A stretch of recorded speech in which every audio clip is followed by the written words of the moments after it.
अभिनेता आमिर खान की बात करेंगे, जिन्हें भारत में तो बहुत डर लगता है, लेकिन टर्की जैसे कट्टर इस्लामिक देश में और टर्की जैसे भारत विरोधी देश में उन्हें वहां के हालात बहुत अच्छे लगते हैं।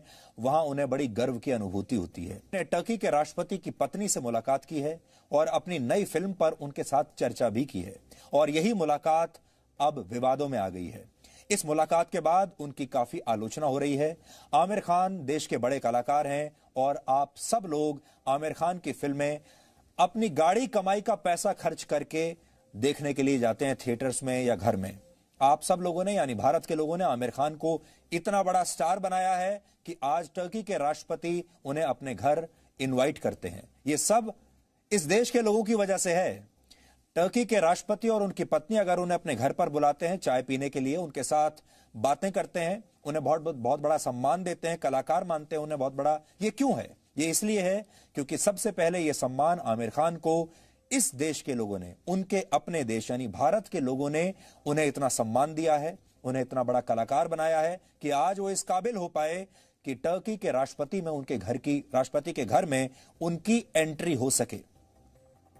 लेकिन आज उनकी आलोचना जो हो रही है वो काफी हद तक सही भी है, क्योंकि खुद आमिर खान कुछ वर्ष पहले भारत की असहनशीलता की बात करते थे और ये कहते थे कि उन्हें और उनके परिवार को भारत के माहौल से डर लगता है। वो ये बात खुलकर कह चुके हैं कि उन्हें यहां डर लगता है, और उनका परिवार तो उन्हें यह भी कह चुका है कि हमें भारत छोड़कर कहीं और शिफ्ट हो जाना चाहिए। लेकिन उन्हें टर्की में डर नहीं लगता। टर्की में वो बहुत आजाद महसूस करते हैं।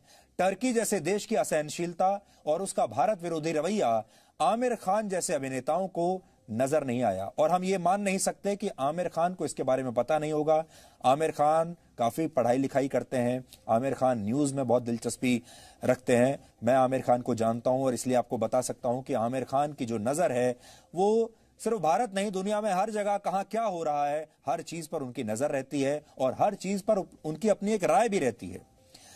आमिर खान ने टर्की के राष्ट्रपति की पत्नी से मुलाकात करने में कोई हिचकिचाहट नहीं दिखाई।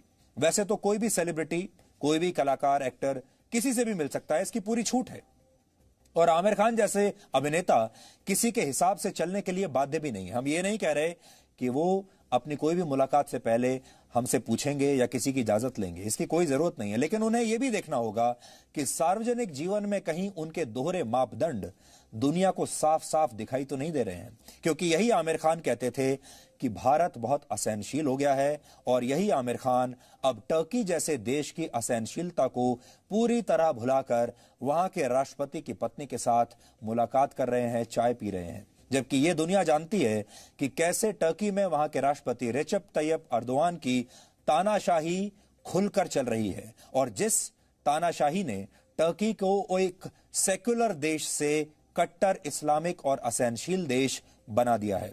एक जमाने में टर्की को सेक्युलर देश माना जाता था, धर्मनिरपेक्ष देश माना जाता था, लेकिन अब बिल्कुल नहीं। अब टर्की को एक कट्टरपंथी देश माना जाता है, और हैरानी इस बात की होती है कि भारत को लेकर आमिर खान बड़ी आसानी से कह देते हैं कि यहां असहनशीलता बढ़ रही है, लेकिन टर्की में जाकर ये करते हैं। यह भी दुनिया जानती है कि टर्की कैसे भारत का हमेशा विरोध करता रहा है।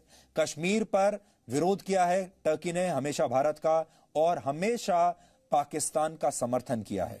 फिर भी आमिर खान को यह सब दिखाई नहीं दिया। यानी आमिर खान आज एक ऐसे परिवार के साथ मिल रहे हैं जो पाकिस्तान का समर्थक है और भारत का विरोधी है।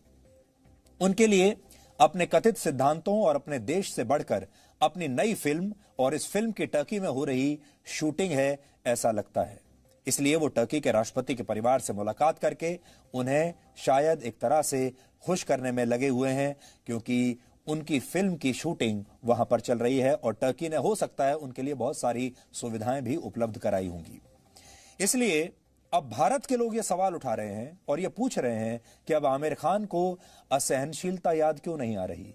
आज से 5 वर्ष पहले, वर्ष 2015 में आमिर खान ने भारत की असहनशीलता पर एक बहुत बड़ा बयान दिया था। उस समय इस बयान को सब जगह रिपोर्ट किया गया था, लोग हैरान हो गए थे। ये हम उन्हें आज फिर से याद दिलाना चाहते हैं।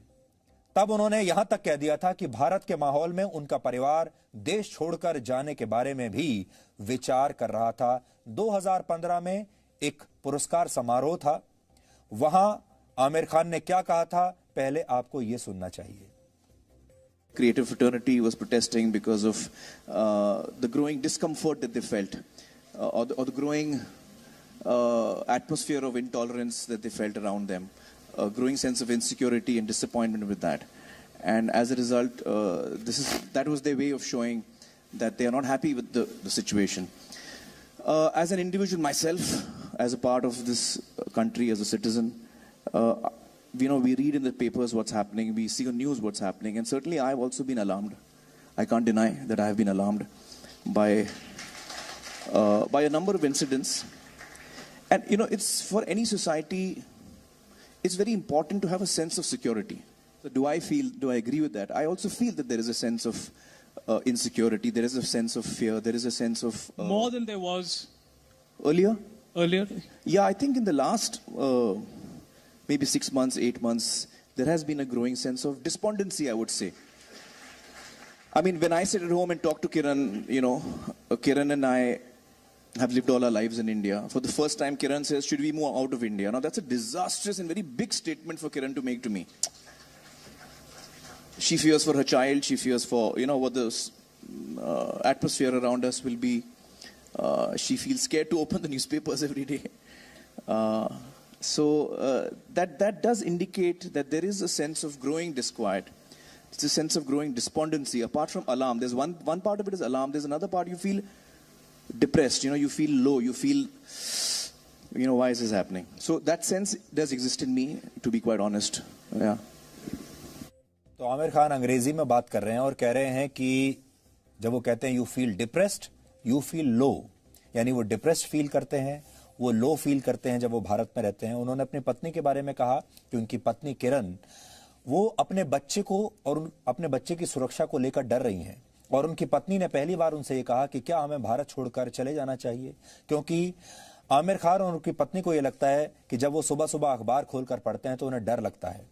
लेकिन अब हैरानी की बात यह है कि 5 साल पहले आमिर खान को इस देश में, भारत में डर लग रहा था, उसी भारत में जहां के लोगों ने आमिर खान को इतना बड़ा स्टार बनाया है, जहां के लोगों ने लाइनों में लगकर उनकी फिल्म की टिकट खरीदकर उन्हें यहां तक पहुंचाया है कि टर्की के राष्ट्रपति आज उन्हें अपने घर इनवाइट करते हैं चाय पीने के लिए। उसी भारत में रहने में उन्हें डर लगता है, उनकी पत्नी को डर लगता है, और उन्हें ऐसा लगता है कि उनके बच्चों की जान भी यहां पर खतरे में है। लेकिन टर्की में जो तानाशाही चल रही है, वहां उन्हें कोई डर नहीं लगता। टर्की में जो कट्टरपंथी ताकतें इस समय वहां पर रूल कर रही हैं, उससे उन्हें कोई आपत्ति नहीं है।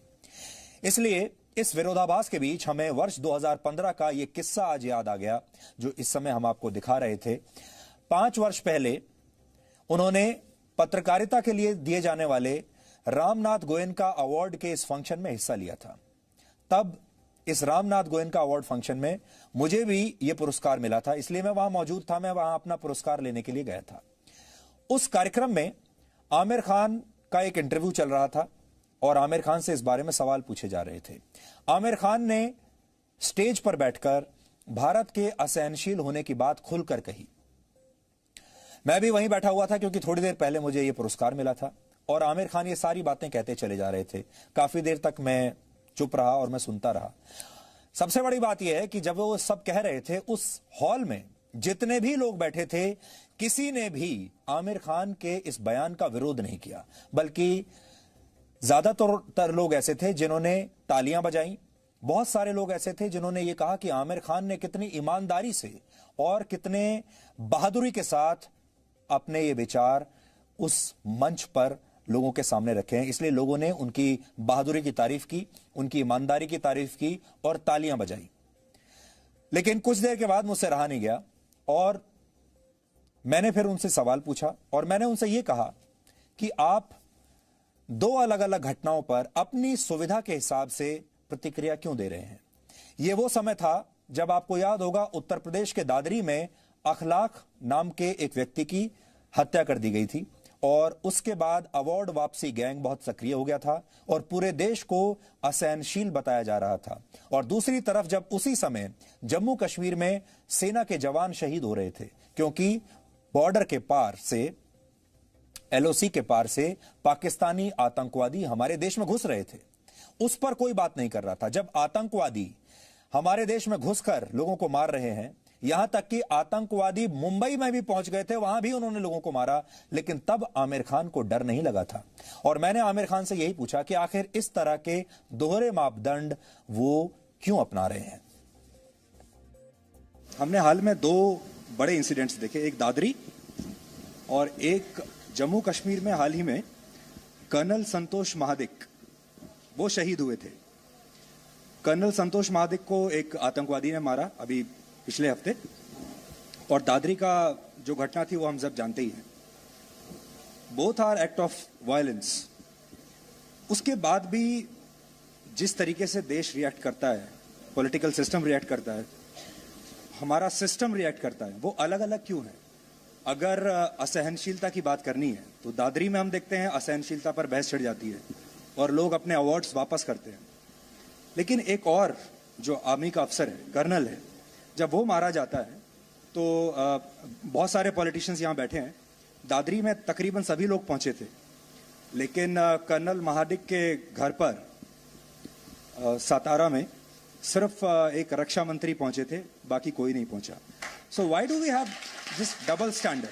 मेरा सवाल ये है, why do we have this double standard while reporting also, while having a debate also, and while giving a reaction also on this? That's my question. Yeah, well, it's unfortunate. I think it's really unfortunate because every act of terror and every act of violence is to be condemned.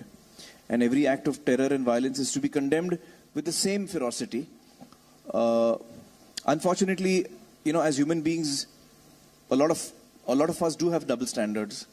A lot of us who don't have double standards, most of the time, sometimes have double standards. Human beings are complex creatures. That's the truth of the matter. I hope and wish that we could be like machines and we could be kind of calibrated into reacting in the appropriate way each time, and who knows what is appropriate and who decides what is appropriate. So the fact is that, these are things that will happen. As you rightly pointed out, it should not happen. Ideally, whether it's the media, whether it's politicians, whether it's a common person, our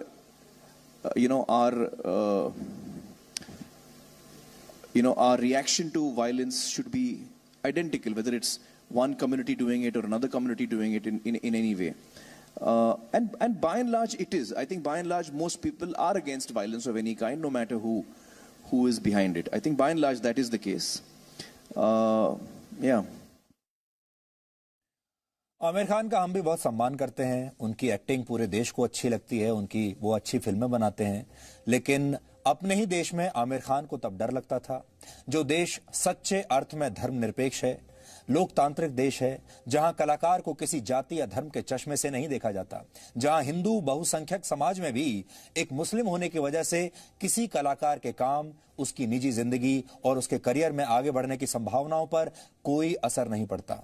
Aamir Khan आज दौलत और शोहरत के जिस मुकाम पर खड़े हैं, वो इसी देश के करोड़ों धर्मनिरपेक्ष लोगों की वजह से है जो उनकी फिल्में देखने के लिए जाते हैं। और एक बार भी इस देश के लोगों ने कभी ये नहीं सोचा कि वो हिंदू हीरो की फिल्म देख रहे हैं, हिंदू कलाकार की फिल्म देख रहे हैं या फिर मुस्लिम कलाकार की फिल्म देख रहे हैं। और आपको ये भी याद होगा कि एक जमाना हमारे देश में ऐसा था 1940 में, 1950 में, जब इसी हिंदी फिल्म इंडस्ट्री में जो मुस्लिम कलाकार आते थे उन्हें अपना नाम बदलना पड़ जाता था और वो मुस्लिम कलाकार हिंदू नाम रखते थे, इस डर की वजह से कि शायद जो हिंदू व्यूअर हैं या जो दर्शक हैं वो उन्हें ज्यादा स्वीकार करेंगे। सबसे बड़ा उदाहरण दिलीप कुमार का है। दिलीप कुमार ने अपना मुस्लिम नाम छोड़कर हिंदू नाम क्यों अपनाया, यूसुफ खान से दिलीप कुमार क्यों हुए, इससे आपको समझ में आ जाएगा। लेकिन आज किसी भी मुस्लिम कलाकार को यह करने की जरूरत नहीं है, आज उसे अपना नाम बदलने की जरूरत नहीं है। यह कितनी बड़ी बात है।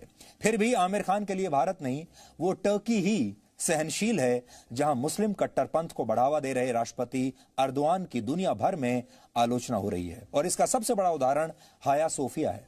ये टर्की का शहर इस्तांबुल में एक बहुत मशहूर और प्राचीन म्यूजियम था, जिसे एर्दोगान के राज में कुछ हफ्ते पहले ही एक मस्जिद में बदल दिया गया। इसकी दुनिया भर में बहुत आलोचना हुई थी। किसी जमाने में सेक्युलर देश रहे टर्की का एर्दोगान ने इस तरह से इस्लामीकरण कर दिया है कि यह देश यूरोप और अमेरिका का साथ छोड़कर अब पाकिस्तान जैसे आतंकवादी देश के साथ खड़ा हुआ नजर आता है।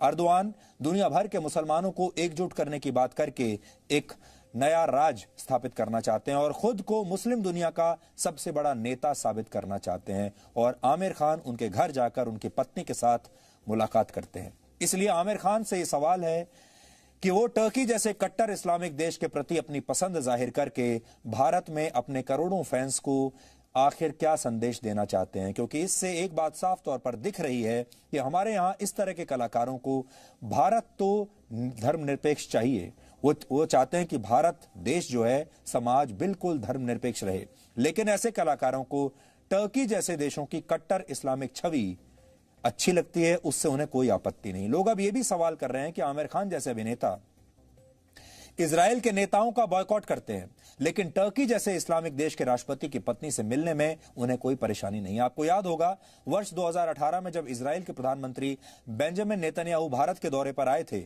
और मुंबई में उनका एक कार्यक्रम था, उस कार्यक्रम में आमिर खान, सलमान खान और शाहरुख खान नहीं गए थे। कोई भी व्यक्ति देश से बड़ा नहीं होता, फिर चाहे वो फिल्मी कलाकार हो या फिर कोई और। दुनिया में ऐसे बहुत देश हैं जहां आमिर खान अपनी फिल्म की शूटिंग कर सकते थे, लेकिन उन्होंने टर्की को चुना, जबकि टर्की का भारत विरोधी चरित्र सब जानते हैं। टर्की उन गिने चुने देशों में है जो अक्सर भारत विरोधी बातें करता है। टर्की के इसी भारत विरोधी रवैये की वजह से वो उन देशों में शामिल है जहां जाने के लिए भारत ने अपने नागरिकों को ट्रैवल एडवाइजरी जारी की थी और ये सलाह दी थी कि वो वहां ना जाएं। इस साल फरवरी में जब दिल्ली में दंगे हुए थे तो टर्की के राष्ट्रपति ने भारत को एक ऐसा देश बताया था जहां बड़े पैमाने पर मुसलमानों का नरसंहार होता है। ये टर्की की राय है भारत के बारे में। और टर्की ने यह भी कहा था कि भारत विश्व शांति के लिए खतरा है। फरवरी में भी एर्दोगान ने पाकिस्तान का दौरा किया था और भारत पर कश्मीरियों को प्रताड़ित करने का आरोप लगाया था। कश्मीर के मामले में टर्की हमेशा पाकिस्तान का समर्थन करता रहा है और उसके भारत विरोधी दुष्प्रचार को बढ़ावा देता है। पाकिस्तान की आतंकवादी गतिविधियों का भी दुनिया के हर मंच पर टर्की हर बार बचाव करता आया है और हमारे देश के जो सुपरस्टार हैं वो टर्की में जाकर टर्की में शूटिंग भी करते हैं और टर्की के शाही खानदान से भी मिलते हैं। जिन लोगों को भारत में डर लगता है और उन्हें हम चीन से आई आज एक तस्वीर दिखाना चाहते हैं। चीन के शिनजियांग प्रांत में एक मस्जिद की जगह पर पब्लिक टॉयलेट यानी एक सार्वजनिक शौचालय बना दिया गया है। इसलिए आज दुनिया भर में इस तरह के लोगों से हमारा यह सवाल है, इस्लामिक दुनिया के बड़े बड़े नेताओं से हमारा यह सवाल है, आमिर खान जैसे अभिनेताओं से हमारा यह सवाल है कि क्या इस्लाम के सारे रहनुमा चीन की भी आलोचना करेंगे इस बारे में कि उसने मस्जिद को हटाकर वहां पर पब्लिक टॉयलेट बना दिया? क्या आमिर खान इस पर सवाल उठाएंगे? क्या टर्की के राष्ट्रपति चीन से इसका विरोध दर्ज करवाएंगे? और जो लोग एक फेसबुक पोस्ट पर पूरे शहर को आग के हवाले कर देते हैं, पूरा शहर जला देते हैं, हिंसा फैला देते हैं, एक फेसबुक पोस्ट आपत्तिजनक पोस्ट अगर उनके धर्म को लेकर हो जाए तो क्या ये सारे लोग जिन्होंने थोड़े दिन पहले बेंगलुरु को जला दिया था चीन का विरोध ऐसे ही कर पाएंगे? क्योंकि चीन में भी वही हो रहा है। ये वो महत्वपूर्ण सवाल हैं जिनके बारे में आज आपको भी सोचना चाहिए और दुनिया भर में इस तरह का एजेंडा जो लोग चला रहे हैं उन्हें भी सोचना चाहिए। और खास तौर पर वो लोग जो एक फेसबुक पोस्ट पर दंगा करने निकल जाते हैं, उन्हें तो यह जरूर सोचना चाहिए कि चीन में जो कुछ हो रहा है, वहां के मुसलमानों पर जो अत्याचार हो रहे हैं, उसे लेकर ये लोग क्या करेंगे।